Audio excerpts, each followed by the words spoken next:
Bonjour à tous et bienvenue sur Les Numériques. Alors aujourd'hui, je vais vous parler de cet aspirateur robot.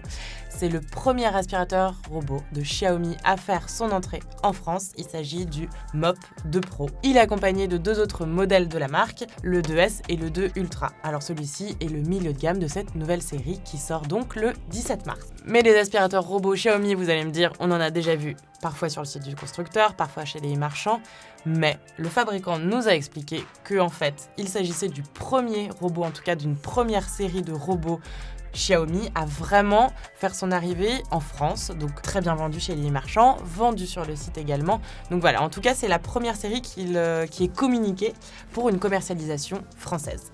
Alors du coup, pour une première sortie, on a une fiche technique qui est super détaillée, avec plein de promesses. On a une fonction aspirante, bien sûr, une fonction lavante, une fonction aspirante et lavante en simultané. Bref, franchement, sur le papier, il nous fait rêver, mais on va voir dans les faits un petit peu comment ça se passe. Alors, on va commencer forcément par le design. Donc, pour le coup, il aborde une forme on ne peut plus classique pour un aspirateur robot. Il est rond. Il est noir, en plastique brillant. Le capot se soulève et sous le capot, on aperçoit donc le collecteur d'une capacité de 0,4 litres. On voit aussi deux petits boutons pour le faire rentrer à sa base manuellement et l'autre bouton pour le mettre sur pause ou le démarrer. Rien de plus classique jusqu'à présent. Ce robot, quand on le met sur le ventre, on peut voir qu'il a une brosse classique en caoutchouc et poils de nylon. Il a une brosse latérale pour aller récupérer les déchets sur le côté et pour les ramener au centre du robot. Ces deux petits trous et puis la petite roue qui tourne à 360 degrés au milieu. Bien sûr, comme je le disais, ce robot a une fonction lavante. Donc, il est livré avec un bac à eau et une serpillière. Ce bac à eau, il a une capacité de 0,3 litres. On le place à l'arrière sur le ventre du robot et on verra après l'efficacité de lavage de cet aspirateur. Dans la boîte du robot, on trouve donc une deuxième serpillière, pratique quand on met la première au lave-linge. On a également une deuxième brossette latérale au cas où celle-ci s'abîme un petit peu trop rapidement. Alors dans les faits, ça donne quoi ? Alors concernant les performances d'aspiration, franchement, on n'a pas grand-chose à redire sur sol dur et moquette fine. Le robot aspire, on va dire, environ 95%, donc tout confondu parce qu'on fait nos tests d'aspiration sur mode standard et mode boost. Il a aspiré environ entre 90 et 95% sur ces deux zones de test, et ce en 3 à 4 minutes. Donc franchement, pour le coup, il est dans la moyenne haute de notre comparatif. En revanche, sur moquette épaisse, on va pas se le cacher, c'est une catastrophe. Il a aspiré difficilement 25% des déchets. En fait, il n'est pas assez puissant et il n'arrive pas à venir récupérer les déchets qui se sont enfuis dans les poils de la moquette épaisse. Donc clairement, si vous avez un tapis à poils long chez vous, ce robot n'est clairement pas fait pour vous. Maintenant, forcément, on a voulu voir un petit peu ce qu'il avait dans le ventre en termes d'efficacité de lavage, parce qu'il faut savoir qu'on ne fait pas tous les tests d'efficacité de lavage sur nos aspirateurs robots. Mais celui-ci, il a une particularité, c'est qu'il a un mode serpillière à vibration sonique, exactement comme le Roborock S7 Max V Ultra AV. Vous pouvez retrouver d'ailleurs le test en vidéo. Et donc cette vibration sonique est censée permettre de détacher les déchets sur le sol. Donc vraiment de laver en profondeur le sol. On a évidemment voulu savoir ce que ça donnait. Pour ça, on a placé sur le sol 3 taches de noir de carbone, des taches de rouge à lèvres, taches de graisse et taches de soda. On a laissé poser 24 heures et puis ensuite on a laissé notre robot faire le travail. Bon, force est de constater que le résultat, il n'est pas là. Le robot n'a pas réussi à laver finalement la majorité de nos tâches. La tache de graisse est partie, le noir de carbone est en partie été éliminé, mais il a fait des traces un petit peu partout dans la pièce. Et puis le rouge à lèvres et le soda et la tache de soda sont restés vraiment bien ancrés dans le sol. Clairement, on n'achetait pas ce robot pour sa fonction serpillière qui est vraiment pas très efficace. Si vous voulez une fonction serpillière, on vous recommande d'aller sur notre comparatif des robots laveurs de sol à la rubrique maison des numériques. Voilà pour la fonction serpillière. Alors, ce que j'ai omis de dire, c'est qu'il y a plusieurs niveaux de débit d'eau.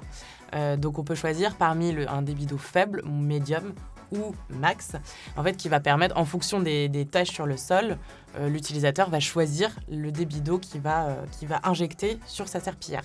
Donc ce débit d'eau, il se choisit via l'application Miome, qui nous est assez familière finalement parce qu'on l'utilise pour nos aspirateurs Roborock, nos aspirateurs Viomi, les aspirateurs Dream, qui se retrouvent dans notre comparatif des aspirateurs robots. Et en fait, c'est la même application Miome, puisqu'en fait, ces marques-là appartiennent en partie à Xiaomi. En tout cas, Xiaomi investit un petit peu dans ces marques-là, donc utilisent. Elles utilisent l'application Mi-Home. Cette application, on le redit encore, mais elle est très intuitive. Il y a une cartographie en temps réel qui est très bien faite. On repère chaque pièce. On peut manuellement créer des zones à nettoyer ou des zones à ne pas nettoyer. On peut choisir donc le débit d'eau. On peut choisir la puissance d'aspiration parmi 4 puissances proposées.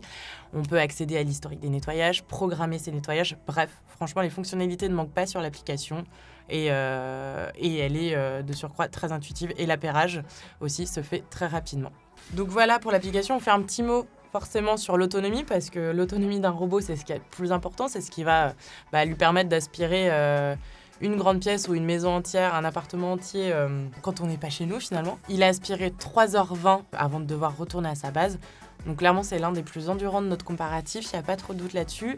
En mode turbo, il est un peu moins endurant. Il a mis 1h30 à peu près pour aspirer et puis devoir retourner à sa charge pour se recharger. Donc là, il met environ 4h30 pour se recharger. Pareil, on est à peu près dans la moyenne. Donc c'est assez intéressant parce qu'à titre personnel, on a pu aspirer une pièce sans problème de 70 mètres carrés. Il a pu repasser sur cette zone. On risque pas de retrouver son robot épuisé en plein milieu de la pièce, puisque 3h20, pour le coup, c'est vraiment un très bon score. Et justement, on parle de laisser l'aspirateur chez soi, tout seul, en totale autonomie quand on part. Et ben, la navigation sur ce point est très importante, parce qu'un robot qui navigue mal, c'est un robot qui perd son énergie, qui se dépense à aspirer dans les mêmes coins, à se prendre les pieds un peu partout, et puis finalement, il perd de son autonomie. Donc un robot qui navigue bien, c'est très important, puisqu'on est sûr qu'il va aspirer dans toute la maison et qu'il va n'oublier aucun recoin. Celui-ci là-dessus, franchement, c'est le top du top. Une navigation aux petits oignons. Il va commencer par repérer son espace. Ensuite, il va naviguer le long des murs. Il va longer les murs. Et il va ensuite venir aspirer à l'intérieur de la pièce. Il reproduit exactement la même navigation dans toutes les pièces. On l'a testé dans plusieurs environnements et c'est toujours la même chose. Donc là-dessus, on était agréablement surpris sur ce point. Et il monte très bien sur les moquettes épaisse. Bon, il aspire moins bien dessus, mais en tout cas, il monte très bien dessus. Il monte aussi très bien sur les pieds de chaises.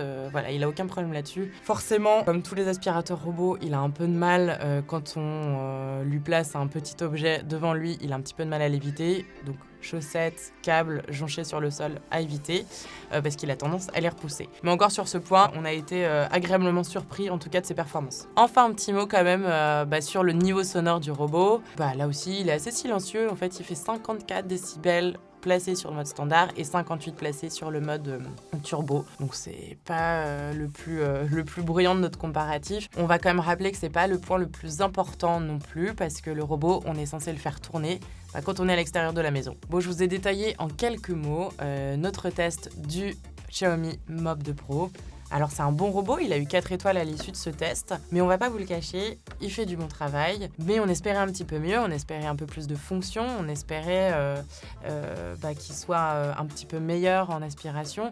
Bref, on a remarqué qu'il y avait quelques points d'amélioration. Ça reste un bon robot, mais franchement, pour le prix, on aurait voulu avoir un petit peu mieux. Parce que ce robot, il est vendu à 449 €, il y a quand même un prix de lancement de 399 €, et à ce prix-là, honnêtement, on a des 5 étoiles avec des fonctions un petit peu supérieures. On a notamment le Redmi F Plus qui est à 480 €, qui a eu la note de 5 étoiles. On a le Dream Vacuum D9 qui, lui, pour le coup, est vendu à 280 €.